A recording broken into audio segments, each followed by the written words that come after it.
Olá pessoal, eu sou Glaucia Medeiros e bem-vindo ao Pará na Conserva. O programa Pará na Conserva hoje está iniciando em frente a esse monumento que tem tudo a ver com a temática que iremos abordar, que fala sobre PCD, pessoas com deficiência. Benjamin Constant, para quem não conhece, ele foi um dos responsáveis pela inclusão dos cegos no Brasil. E no programa de hoje você vai ver uma matéria top que fala sobre a questão que envolve a vida de muitas pessoas. Aquelas pessoas que precisam de atenção especial, não que eles queiram um tratamento diferenciado, mas que seja inclusivo e que seja de respeito. E nada melhor do que estarmos fazendo essa matéria na Praça da República, local extremamente importante para o dia a dia da população. Muitos ganham seus recursos, que tem a sua questão que envolve a acessibilidade, envolve a questão de emprego e renda. Alguma vez você já parou para se perguntar o que essas pessoas passam em relação à ineficiência do nosso estado quando se trata de acessibilidade da nossa cidade e do nosso estado? Você já parou para pensar? E no programa de hoje do Pará na Conserva você vai ouvir relatos de pessoas que vivem na pele todos os dias esse problema que o estado oferece de forma gratuita para elas. Será que vamos ter mudança algum dia? Então nada melhor do que quem passa mesmo dia a dia falar o que sofre, o que sente e o que passa.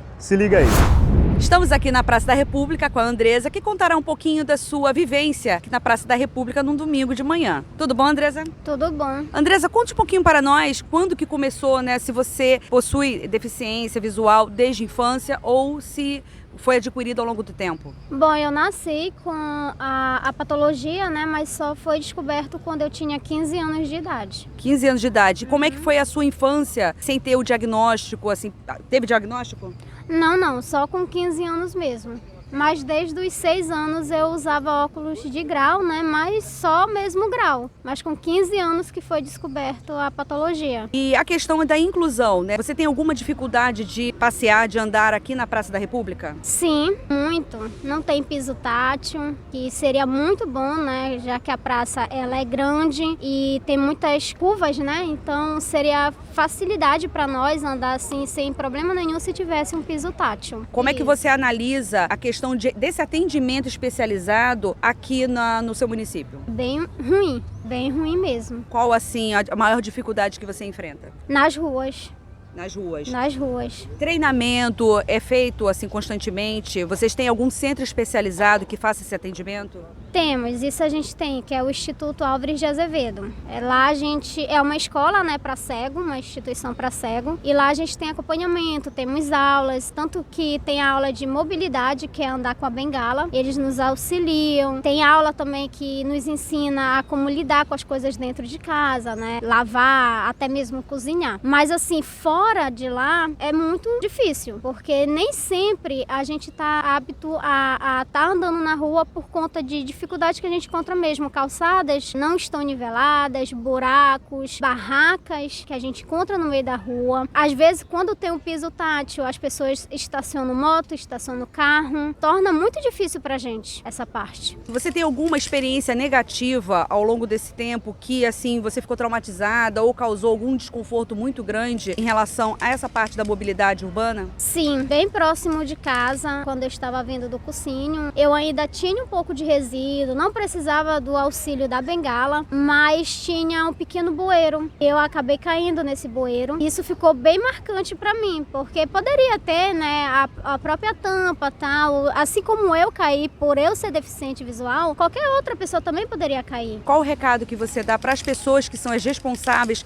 por essa parte de acessibilidade, de inclusão? Ter mais visão entre nós, né? Olhar, ter empatia, sempre olhar pelo próximo. As pessoas também ter mais inclusão entre elas para saber como lidar com a gente, que a gente às vezes encontra dificuldade até em alguém ajudar. Muitas das pessoas não sabem como nos ajudar. O ser humano ele tem que olhar mais para o que realmente está na necessidade, né, de um ser humano. Bom, galera, eu tô aqui com o Silas. Deixa eu dar uma baixada. A égua tá suja aqui, mano. Cara, todo dia que tu trabalha aqui na praça? É, todo domingo eu trabalho na praça e dia de semana eu trabalho na rua, assim, né? Dia de sexta-feira eu trabalho na rua. A dificuldade tem muito, né? Aqui não, aqui tá uma parte boa, né? Mas se você andar ali tem buraco na passarela aqui, tem as dificuldades, mas a gente consegue... Driblar tudo isso. Driblar tudo isso, porque a gente tem que dar um jeito, né? Nós cadeirantes tem que dar um jeito. E tipo assim, é difícil tu conseguir encontrar alguma rampa aqui na praça pra subir com a cadeira? É muito difícil. E tu já passou por alguma situação assim, meio constrangedora, alguma coisa que, poxa, aconteceu isso, eu fiquei com algum trauma, ou então uma situação ruim, cair da cadeira, ou então pedir ajuda de alguém, não quiseram me ajudar, eu tive que esperar de fazer isso. Tu já passou por alguma situação do tipo? Já tentei,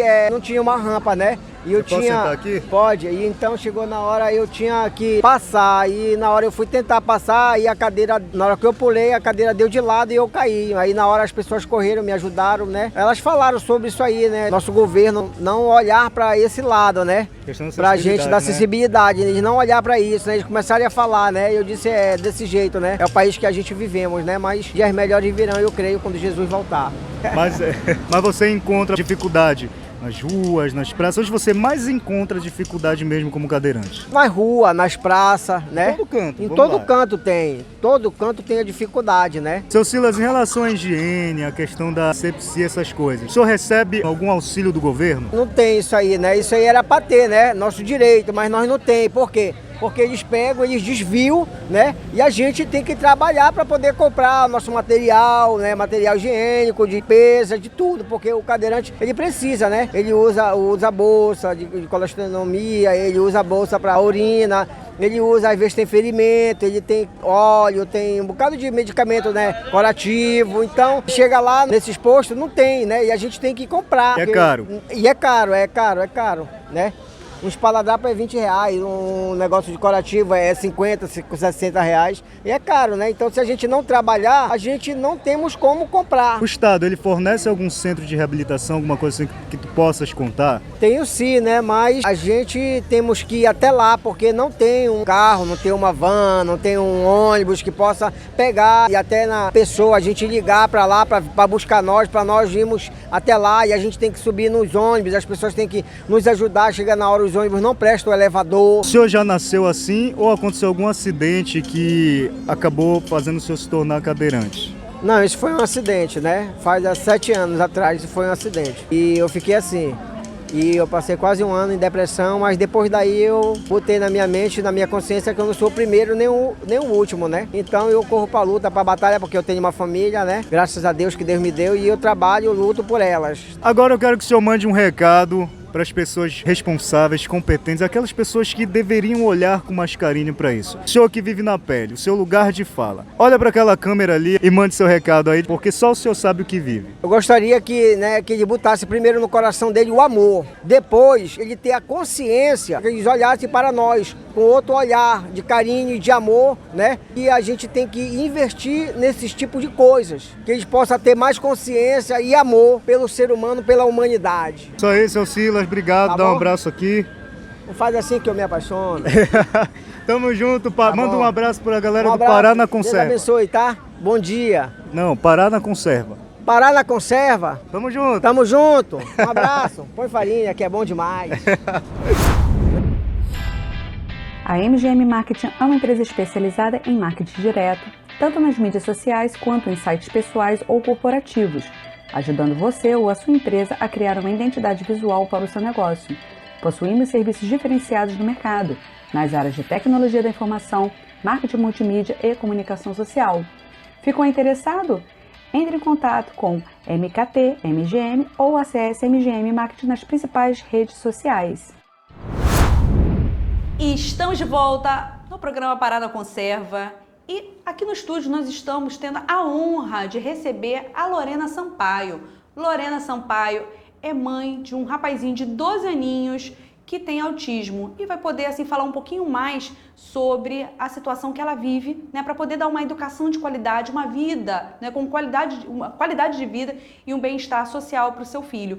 E Lorena, me conta aí, quando que você teve o diagnóstico de que seu filho ele tinha autismo? Boa noite, muito obrigada pelo convite. Não só as minhas dificuldades, como é de todas as mãezinhas, o laudo realmente ele é muito difícil de conseguir. principalmente pela rede pública, são 3 neuropediatras que existem. Então, para você conseguir um laudo hoje em dia, é muito difícil. Então a primeira etapa é o laudo. O laudo, você não consegue fazer mais nada se não tiver esse laudo, né? Até mesmo os benefícios tem que ser laudado para conseguir os benefícios que a criança tem direito. Eu só consegui porque meu filho na época ele tinha plano particular. Apesar disso, ainda teve um tempo de espera para conseguir a neuro, mas é bem menor, bem mais curto do que indo pela rede pública, né? Então a doutora passou os exames necessários, que ele fez todo pela... Quais são os exames necessários? Na época ele fez para surdez, porque a gente falava com ele, ele não entendia. Ele chegou a fazer até ressonância para saber se tinha alguma coisa no cérebro. Ele fez vários exames, que na época eu não lembro, que foram 9 anos atrás, né? Mas quando ele fez 3 anos, ela laudou ele. E é esse laudo que me respalda até hoje. E quais eram os sintomas que seu filho tinha, né, que te despertou para ir buscar ajuda médica? Esse foi o primeiro. Quando você fala com ele, hoje nem tanto, porque ele já atende o comando, ele atende comando. Mas na época, você chamava o nome dele, a criança com a idade dele atendia, dava bola, certo. E ele não fazia essas coisas, tipo assim, caiu uma bola, você dissesse, pega pra mamãe, ele não atendia, ou então chamava ele não atendia. Aí sempre chegava para mim e falava, esse menino é autista. Só que na minha cabeça, eu entendia que autista era uma outra situação que hoje em dia não, a gente aprende a estudar um pouquinho, né?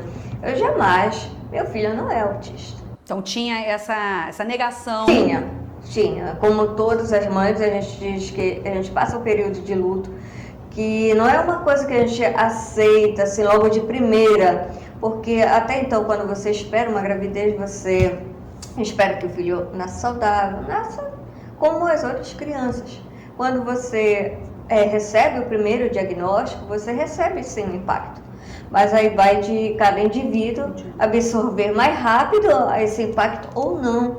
Tem pessoas que levam até 2 anos para absorver esse impacto. O meu marido, por exemplo, é uma desse tipo de pessoa, que até hoje ele prefere não falar no assunto, apesar de que ele já tem essa certeza desde os 3 anos do meu filho. E a gente passa por desafios todos os dias mesmo. Desses desafios que vocês passam, né, porque a família acaba absorvendo toda essa carga, né? O poder público, ele é presente para resolver ou para melhorar, né, suavizar a vida da criança ou do adolescente ou até mesmo do adulto PCD? Olha, existe uma deficiência muito grande, porque cada vez mais existem pessoas laudadas, né, que estão aguardando a vez no CIR, que é o Centro de Reabilitação, e o centro está muito inchado, né? Está muito cheio, você fica esperando por meses, pessoas que esperam por ano, até mesmo para receber o laudo. Certo. E no caso de outras instituições, como a PAI, também recebe tanto DAO quanto pessoas com problemas neurológicos, autistas, também está inchado. Então você não tem para onde correr. Qual o horário de funcionamento do CIR? Do CIR, a partir de 8, se eu não me engano, já começa e vai até as 5 da tarde. E é cheio esse período todo? Sempre.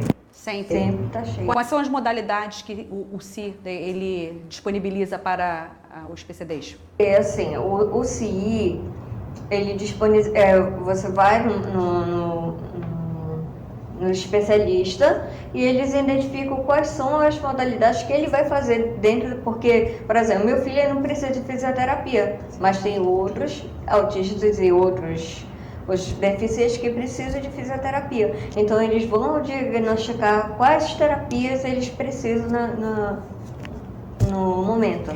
E no caso, assim, as atividades realizadas pelo CIR, elas englobam todas as necessidades que as pessoas precisam, ou você precisa fazer agendamento, fazer inscrição nas diferentes modalidades?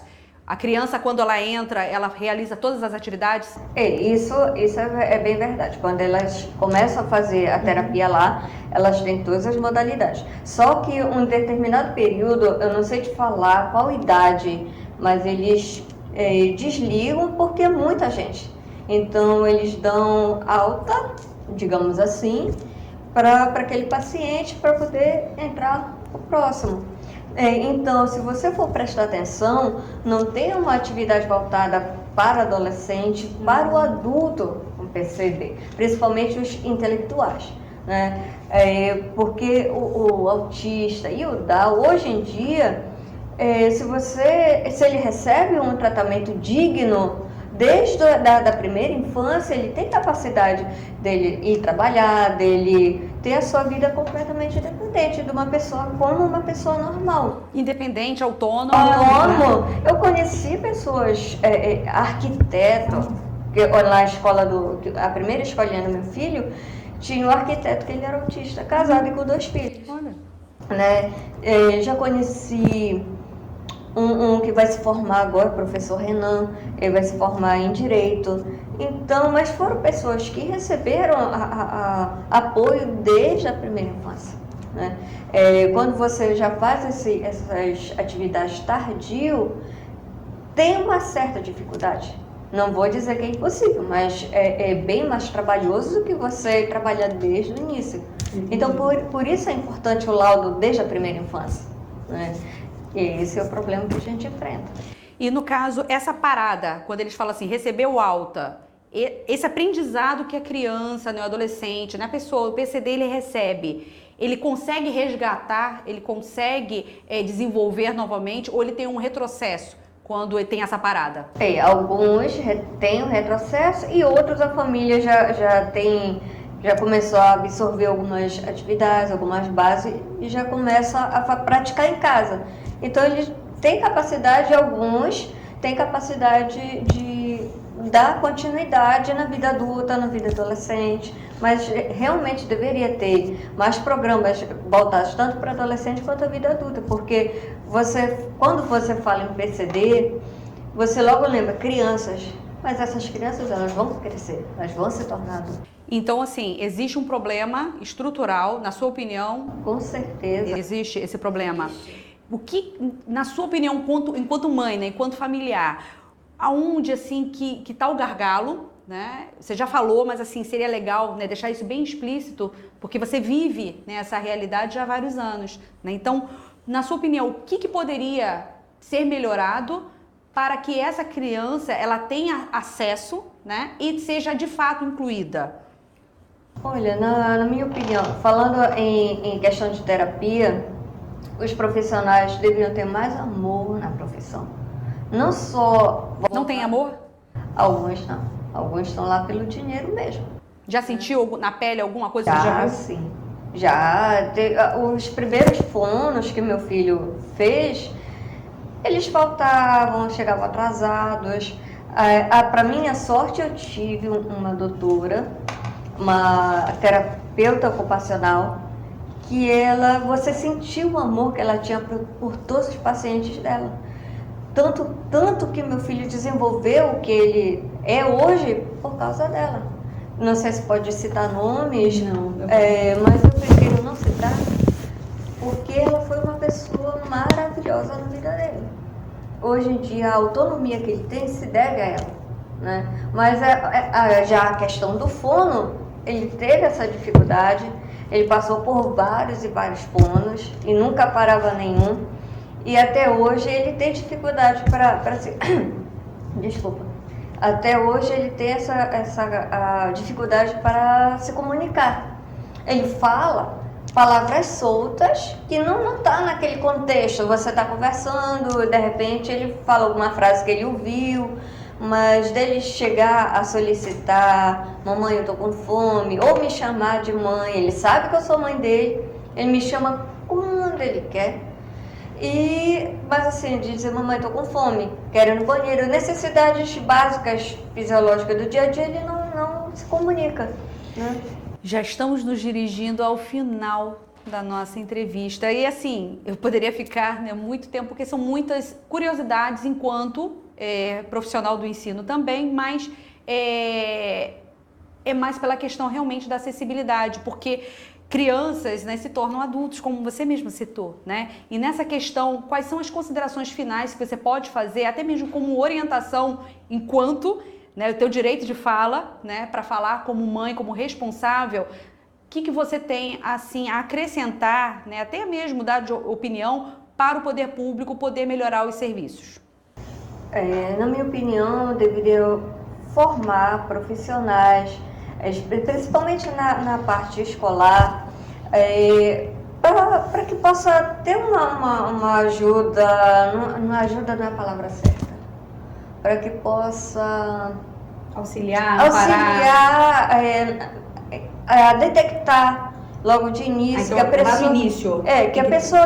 A criança tem aquela dificuldade. Quando é muito imperativa, que já foge um pouco das crianças considerar normais, quando tem a dislexia. Então, era bom que o profissional chegasse, conversasse com a família, olha mãe, eu detectei isso, para a família correr atrás, né? Profissionais, mas... Mesmo utilizando o serviço particular que você falou que foi o da Unimed, certo? O terapeuta foi pela Unimed. No poder público, no setor público, também tem essa deficiência? Você chegou a utilizar, chegou a buscar? Nunca cheguei a utilizar. Tem a deficiência, sim, de todos os locais que fazem atendimento, está super lotado. Então, melhorar a questão, a quantidade, o oferecimento de vagas. Por exemplo, aqui no município de Belém, atende Abaetuba, atende de outros municípios. Então, o que seria melhor, né, dessa situação de centralizar? Cada município ter o seu centro facilitaria tanto para a família, que às vezes vem de longe, passa por várias situações, quanto desinchava aqui o centro daqui de Belém. Entendi. Seria uma das sugestões, né? Fora os profissionais. Então, assim, você fala que a questão dos outros municípios, ela acaba inchando, né, o acesso. O acesso. Né? Nessa questão de inchaço, existe prioridade de outros municípios à frente dos moradores de Belém? Você enquanto usuária, né, você observa que existe o pessoal furando fila, né, aquele termo assim, furando fila? Sempre existe o QI. Sempre tem o QI, o que indica? Sempre existe o QI. Porque se você não tem o QI, você vai entrar para a fila de espera? Sim. Você vai esperar até a vaga abrir. Se não tiver ninguém conhecido, você vai esperar. Porque as escolas elas não estão tendo facilitador, que é muito importante. E quando você tem, por exemplo, o meu é de escola particular. Quando você tem, como eu acabei de citar, o profissional ele não é adequado. Ele não sabe diagnosticar, não, ele não sabe intervir quando a criança tem alguma crise, quando, enfim, ele não sabe como agir. Às vezes a criança está tão agitada, ele pega no celular.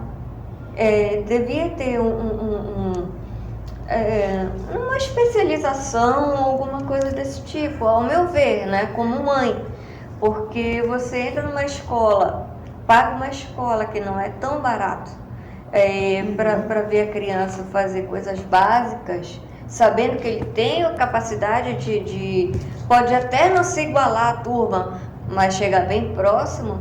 Vou usar um termo assim que um amigo meu fala, o que é isso, minha gente? Né? Porque quando você está falando de uma turma, vamos colocar aí 20, 30, dependendo da escola, 40 alunos numa sala de aula, e você colocar ainda mais crianças com necessidades especiais, educacionais especiais, realmente tem que ter um facilitador. Precisa, é uma questão de necessidade. Não somente para a criança, para ela poder ser incluída, né, de fato, mas principalmente para o professor, né, que acaba ficando sobrecarregado. Com certeza, o professor tem que dar conta dos seus alunos, mais o PCD, não tem como. Então você teria que ter esse facilitador. E outra, no caso de facilitador, falando da comunidade surda. A comunidade surda não tem intérprete de línguas e está na lei brasileira. Né? Com certeza. Quer dizer que você vai assistir uma palestra, se eu fosse surda, eu iria assistir uma palestra, mas eu não tenho acessibilidade da própria Câmara Municipal, da própria Alepa. Você vai assistir uma palestra, não tem. Com certeza. Né? Deveria ser incluído na parte escolar, no currículo escolar, intérprete de linguagem de Libras, né? Que não é incluído. Fora isso, os cegos, enfim, todos os PCDs, sem exceção, passam por dificuldades, tanto na rede pública quanto na privada. A gente pede para que o poder público ele faça as fiscalizações necessárias para conseguir incluir, né, dar garantias, né, de que a própria lei ela determina. Né? A criança e o adolescente, o adulto, eles precisam ter acessibilidade, eles precisam de fato serem incluídos na nossa sociedade. Isso está na lei municipal, está na lei estadual, está na lei federal. Então nós esperamos, né, que esse é o compromisso que o Paraná Conserva tem, de conseguir desvelar esse problema para que as pessoas de fato tenham uma educação de qualidade, tenham acesso de qualidade, tenham uma assistência social de qualidade. E para fechar o programa de hoje, convido vocês para ver o Zoeira na Conserva, que vai retratar de uma maneira bem humorada o que a temática hoje determinou, que foi acessibilidade e inclusão. Então, espero que vocês gostem. Até a próxima semana e uma boa noite.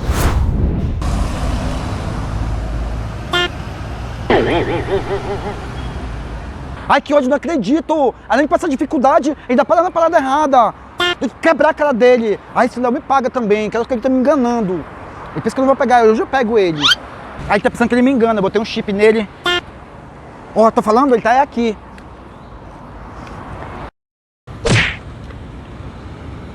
Ai, que ódio, não tem nem rampa aqui. Já pensou se eu fosse deficiente visual mesmo, cadeirante? Ai, que sacrifício. O ônibus não para. Tô pertinho, vou disfarçar que hoje eu pego ele, pensa que ele me engana. Ai, que ódio! Como é que o ser humano consegue andar aqui e eu achando que era só lá perto da casa do Léo, aqui na Praça da República? Ai, te juro. Ai, que sacrifício que eu tenho que passar pra pegar ele, mas hoje eu vim disfarçado, eu pego ele, eu vou pegar ele hoje.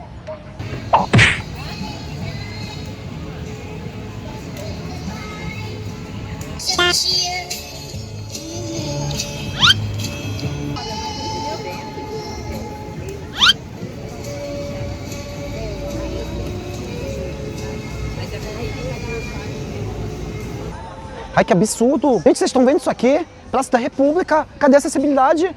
Cadê o acesso para todo mundo? E se eu fosse deficiente visual mesmo? E se eu fosse cadeirante? Hein, me explica como é que eu ia passar aqui? Sabia! O GPS tá dizendo que ele tá aqui. Ajuda, eu te acho, Léo. Ai, que eu tô bem machucado, como é que eu vou subir isso aqui, meu Deus? Ei, Iraz, olha isso! Ai, não pode me ver.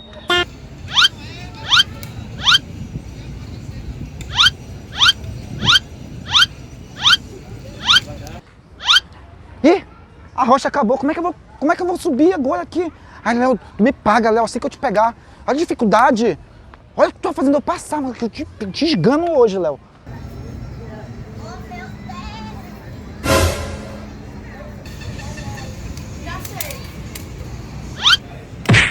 Eu sabia que eu ia te pegar no pulo, o que tu tá fazendo pra cá? Calma, amor, não falei que eu ia trabalhar? Trabalhar? Tu falou que ia trabalhar, mas eu não acredito em ti, Léo, tu fica mentindo pra mim. Tu tá trabalhando mesmo, é? Tu acha que bem que eu tô jogando no bicho ainda? Mas se tu estiver mentindo pra mim, Léo, por que tu não me chamou, Léo? Meio-dia eu tava dormindo ainda, tu não me acordou, não deixou nem pão lá em casa, só café com farinha. Ai, Léo, eu tô atribulado contigo, sabe que vida de crente não é fácil. Olha a dificuldade que eu tive pra chegar aqui, não tem rampa, as calçadas estão tudo quebrada, eu tô até gaguejando. Ai, Léo, eu tô ficando com muita raiva já. Mano, eu já falei, te acalma. O trabalho de hoje era o quê? Falar da acessibilidade, a Praça da República não tem acessibilidade. Tu vê o Coreto, tem gente que é cadeirante de nascença, tem um sonho de subir aqui, não tem rampa. Aí tu vê o perrengue que tu passou, mano. Nisso tu tem razão. Tá vendo como eu te ajudo? Em tudo eu te ajudo, Léo, só tu que não presta atenção nisso. Te ajudo de toda a forma. Se não fosse eu na tua vida, olha aí, ó, baseio dificuldade pra caramba pra ficar aqui, pra te mostrar, pra te fazer a tua matéria pro teu programa. Ficou legal. Vocês estão vendo a dificuldade que a galera enfrenta em questão de acessibilidade aqui na Praça da República e em outros cantos da nossa cidade. E também vocês estão vendo a dificuldade que eu enfrento com essa mulher. Como é que é, Léo?